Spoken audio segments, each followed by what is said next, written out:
Hello, this is BVI Channel 1 on another episode on Matters Arising. In the past few weeks, a lot of things have just happened, and today I have with me a very important personality. He's a political analyst. He's one of the best voices from the southeast, and today I got him around in Enugu, and we decided to talk on these biting issues. So here is Evangelist Agbo. It's a pleasure having you again. Thank you very much, BVI. And people are invading the world like the Colossus. The last time we talked about referendum, self-determination, and lots of them. In fact, it went viral because your opinion reflected the opinion of millions of people out there. But today you are on set to talk about this issue about withdrawing $1 billion from SS Crude account to fund the fight against Boko Haram. What is your opinion about that? Thank you very much. As far as I'm concerned, when I heard it, the first thing I said is that some people have decided to withdraw some money to share. And the reason why I said that is very simple. I know what it took us in 2009 for us to accept that Boko Haram is a terrorist group. There was nothing the northern oligarchy, especially the caliphate and the Connaughts, did not do to ensure that Boko Haram was not classified as a terrorist group. And when it became obvious, when people were dying in their hundreds, when it became obvious that they could no longer hold that position, they decided to now tilt. So I do not understand why anybody would want $1 billion is about 360 billion naira. 360 billion naira. That could turn the destiny of millions of people who are dying here in the southeast. Do you know how many roads that $1 billion will build just in the southeast here where we are living? The other day I was telling them that we need to start having horse transportation because only horses can pass on the roads in the southeast. And so the first thing I thought about it is people are looking for money to share, because in the first place, why are you looking for $1 billion to fight Boko Haram that you told us 2 years ago that you have defeated? Technically. Why are you looking for $1 billion to fight the same Boko Haram that you said is not in existence? But like I always say once in some other platforms, sometimes when you set some things in motion, you never can tell where it will end. They started Boko Haram to frustrate Jonathan, to ensure that a slave will not sit on their grandfather's throne. You remember Sir Ahmadu Bello's comment on October 11, 1960, which said, and I quote, "The new nation called Nigeria should be an estate of our great-grandfather Ottoman Danfodio. We must ruthlessly prevent any change of power. We use the minority in the north as willing tools and the south as a conquered territory. We will never allow them to rule over us. We will never allow them to have control over their future." That, unquote, that future is here now. So their father's estate is Nigeria. And the question you need to ask yourself is, this $1 billion, where is it coming from? And what is it for? Where? The oil fields in the Niger Delta, the oil fields in eastern Nigeria. That's where the oil fields in Ondo State. Nigeria has 606 oil wells. We're exploiting about 193 oil wells. And 83% of the 193 oil wells are in the hand of the Northwest. So you ask yourself, where does the money come from? Is it granite money? It is money from the southeast. They have done Northeast Development Commission, but there is no Southeast Development Commission. We took it to the House and it was defeated in the Senate and in the House of Reps. So you ask yourself, this money that they are looking for, what do they want to use it for? The same place they have destroyed by themselves. That's why they are looking for money from our territory to go and share. As far as I'm concerned, it's money to be shared. I do not think they are fighting anything, because the same Boko Haram was created by them. It was self-created. Sometimes I wish I could say all I know about Nigeria, but time will come when we shall say it, because the facts are there, and facts are facts. No matter how and where you place them. Okay, thank you. You've just made a clear point on that issue. The second issue, because we don't have all the time, is the recent arrest, just the one that has taken over the media waves, the arrest of Innocent, the chairman of Innocent Motors. There have been an uproar from all nooks and cranny of Southeast, the Igbo people here in Nigeria and beyond, about that arrest. We've seen on the media where some people have argued that it is because he cited his industry, his automobile industry in the Southeast. And some people who are financing the bank, because we heard it is a problem between him and GTB Bank, that some power brokers want that industry to be cited outside the Southeast. And one thing led to the other. It's part of conspiracy. That is what we are hearing. But we want to get your opinion on the arrest of Innocent, the way it was done, and the whole thing. We want to get your opinion on that. Thank you very much, my brother. You see, the first thing I will say about Innocent arrest is to say that this is a clarion call for all our big men, big in quotes, all our industrialists. When we talk about our freedom, they feign ignorance, they feign apathy, they stand agapeistic as if it doesn't concern them. Now you can see that nobody is a big fish. As far as the Southeast is concerned, both Joseph Agbo and Innocent were on the same page. Anybody can be picked up on shorts and on t-shirts. Anybody can be humiliated. That was debasement. That was humiliation. That was dehumanization.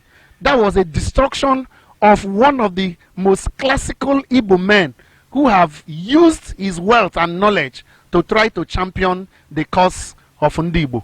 This is why we said they must come out to support this struggle. A little thing that they chip in will, and I want to salute Igbo for the way this was. I look at this not as a reaction but a response. But we need to respond more sternly, because the truth is that Nigeria is their estate. And since because they think that Nigeria is their estate, they think they can just hoodwink anybody, bamboozle anybody, deceive anybody into doing whatever they want to do.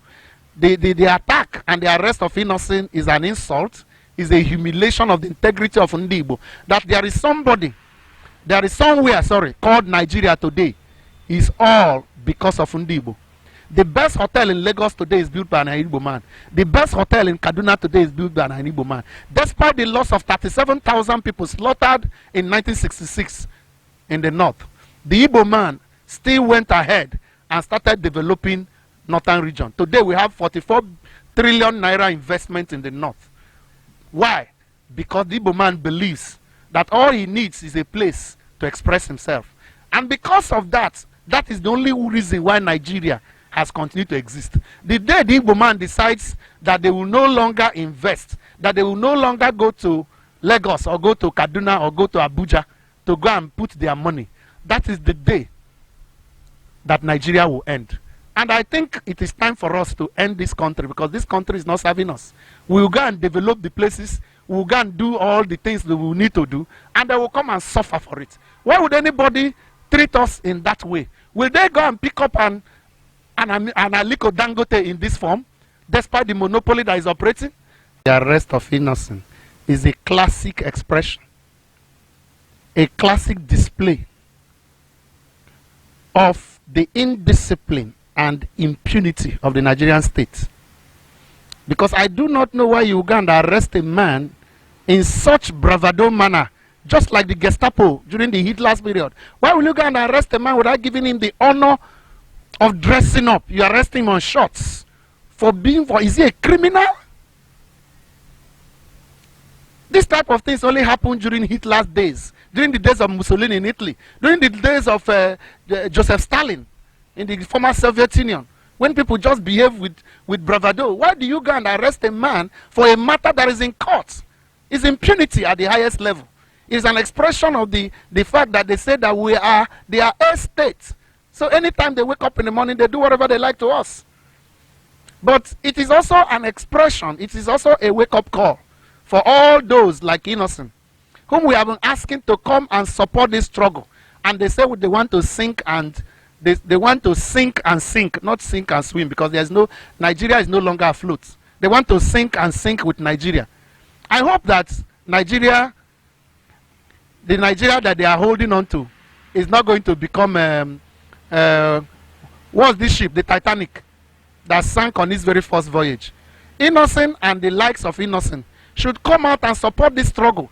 There's no point clinging to this sinking ship called Nigeria, because that is an expression. Every day they will show us that there is nothing in here for us. But I am also glad the way Ndi Igbo responded to this arrest, because it's not just a reaction. We responded promptly. Have you seen an Hausa Fulani man when you enter a banking hall coming to bank money? It is Ndi Igbo that is running these banks with the little petty trade that they decided to do after they gave those who had money in the bank. They gave them 20 pounds in 1970 after the war. It is with that money that they have now run. The best hotel in Lagos is built by an Igbo man. The best hotel in Kaduna is built by an Igbo man. Ndi Igbo are the only people who have believed that there is a Nigeria. And after losing 37,000 people in 1966 during the pogrom, when Ndi Igbo were slaughtered in their droves, thrown inside wells, headless bodies offloaded to trains to the southeast, they still went back after the war. And today, Ndi Igbo has 44 trillion naira investment in the whole of northern Nigeria. And yet we are being treated as the same Ndi Igbo that came here first and spent 1,000 years and run the Ado Empire before the Oduduwa people came. So why should anybody treat us this way? If there is anybody who owns Nigeria, we should be the owners of Nigeria.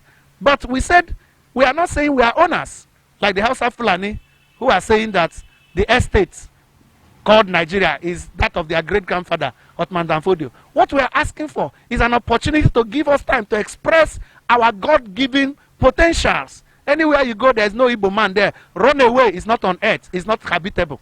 And so, the response that Ndi Igbo made to Innocent arrest is very critical. EFCC have too many people out there, even in Aso Rock, even in government houses, that they can arrest. But who is arresting them? You are arresting an industrialist who said, I want to invest at home. Because some time ago we did what under ADF, we did a take-home summit, when we encourage people to come and invest in Igbo land. Igbo land is like a desert. Come and invest, and they are trying to invest. They want them to come and invest in Abuja and invest in Lagos. To whose advantage? And so, Innocent Motors, the arrest of the chairman of Innocent Motors is an insult. It's dehumanizing, is insensitive to the plight of Ndi Igbo. And I like the way Ndi Igbo responded. We can go ahead, and that bank apologizes. We should go ahead and crash that bank, withdraw from the bank. The same people that killed NCB are setting their own banks, and they want us to come and dance for them. We will not continue. It will not continue this way, because this Nigerian ship is, in fact, it has sunk like the Titanic. We are just trying to recover the few things floating on the waters. Thank you so much. You have heard it all from him. This is still BVI Channel 1 Matters Arising. And that is why I will always ask you to subscribe to this channel. Click on the subscription button so that you'll be getting all our upload. Here on this platform, we see it, we say it. We are not politically correct, but we are there to say it the way it is. Thank you for watching this far. Till I come your way, don't forget to follow us on all our social media platforms. From that link below, from the description, you will see the link to our app. Download it. That is the Android version. Other version will be made available, and when that is done, please make sure you have those apps and you have all the information at the tips of your finger. Till I come your way next time, I still remain Association of the Peters, and I will say, compliment of the season, stay blessed, and above all, stay safe. Goodbye.